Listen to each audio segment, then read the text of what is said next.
এবং এর সাংবিধানিক ভিত্তি থাকবে এই জুলাই ঘোষণাপত্রে। যেই কারণে আমাদের দেশের হাজারো মানুষ রক্ত দিয়েছে, জীবন দিয়েছে, আমরা তাদেরকে স্মরণ করতে চাই, তাদের আত্মত্যাগ। সেই আকাঙ্ক্ষার ভিত্তিতে বাংলাদেশ হবে। ঠাকুরগাঁও আমরা জানি কৃষক সমাজ এখানে অবহেলিত রয়েছে, তারা তাদের ফসলের ন্যায্য মূল্য পায় না। আমরা সেই কৃষকদের জন্য কাজ করতে চাই। সেই কৃষকের সন্তানেরা এই ঢাকা বিশ্ববিদ্যালয় সহ বিভিন্ন বিশ্ববিদ্যালয়ে পড়ে, তারাই কিন্তু এই গণ অভ্যুত্থান শুরু করেছিল। ফলে এই কৃষকের সন্তান এবং এই কৃষকের মাটি থেকেই, ঠাকুরগাঁও থেকে আমরা আমাদের নতুন বাংলাদেশের স্বপ্নের কথা বলছি। আমরা জানি ঠাকুরগাঁও এলাকা এবং উত্তরবঙ্গের সীমান্তবর্তী এলাকায় সীমান্ত হত্যা একটি বড় সমস্যা। ভারতীয় সীমান্ত রক্ষী বাহিনী বাংলাদেশের নাগরিকদের নির্বিচারে গুলি করে হত্যা করে, বাংলাদেশের মানুষের মানবাধিকার হরণ করে। এবং ইতিমধ্যে সাম্প্রতিক সময় আমরা দেখি যে ভারতের যারা মুসলিম রয়েছে তাদেরকে অবৈধ অভিবাসী বলে বাংলাদেশে পুষিন করার চেষ্টা করা হয়। আমরা হুঁশিয়ারি দিতে চাই, এটা হাসিনার বাংলাদেশ নয়, এটা গণ অভ্যুত্থান করে ছাত্র জনতার বাংলাদেশ। বাংলাদেশ পন্থীদের হাতেই বাংলাদেশ চলবে। ফলে এই সীমান্ত হত্যা যে কোনো মূল্যে আমরা বন্ধ করব এবং উত্তরবঙ্গের ঠাকুরগাঁও সহ যে অবহেলিত জেলাগুলো রয়েছে সেখানে কোনো ধরনের আঞ্চলিক বৈষম্য, অর্থনৈতিক বৈষম্য থাকবে না। শিক্ষা, স্বাস্থ্য, কর্মসংস্থান এবং তথ্য প্রযুক্তি এবং যোগাযোগ ক্ষেত্রে উন্নয়ন প্রয়োজন।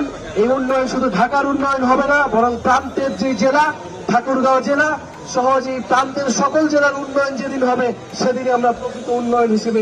তরুণ যুবক দিয়ে, শুধু তরুণ না, যুবক বাচ্চা সহ যারা ছাদের উপরে আশ্রয় নিয়েছে তাদেরকেও গুলি করে হত্যা করা হয়েছে। আমরা জামাতের পক্ষ থেকে বলতে পারি, আমরা তাদের সবার বাড়ি যাওয়ার চেষ্টা করেছি। অনেককে আমরা তারা ঘর বাড়ি তৈরি করতে চেষ্টা করেছি, আর্থিক সাহায্য করেছি। যারা পঙ্গু ছিলেন তার পঙ্গুত্ব থেকে যাতে সুস্থ হতে পারে তার ব্যবস্থা করেছি। এবং আমি জানি না অন্য রাজনৈতিক দল করেছি কিনা, যদি করে না থাকে আপনার মাধ্যমে আমি সবাইকে আহ্বান করব। এটা একক কোন দলের কাজ না, ব্যক্তির কাজ না, এটা সামষ্টিকভাবে আমাদের কাজ। সর্বোপরি এটা রাষ্ট্রের কাজ। আজকে সরকার কিন্তু কারা? সরকার তো কোনো রাজনৈতিক সরকার না। আবু সাঈদের রক্তের গলা আন্দোলনের সুফল যেটা, তারাই আজকে দেশ শাসন করতেছে। অর্থাৎ তাদের দায়িত্ব সবচেয়ে বেশি, যাতে করে তারা সরকারিভাবে যারা আবু সাঈদ সহ হাজার হাজার আমাদের এই আন্দোলনের শহীদ হয়ে দেশকে মুক্ত করেছেন তাদের সবার পাশে দাঁড়ানো এবং এই অন্তর্বর্তীকালীন সরকারকে প্রেশার দেওয়ার জন্য একটা প্রেশার গ্রুপ হিসেবে কাজ করব এবং আমরা জুলাই গণ অভ্যুত্থান, আহত, শহীদ এগুলো নিয়ে কাজ করব। সেই লক্ষ্যেই আমরা নতুন করে আবার সংগঠিত হচ্ছি, সুসংহত হচ্ছি।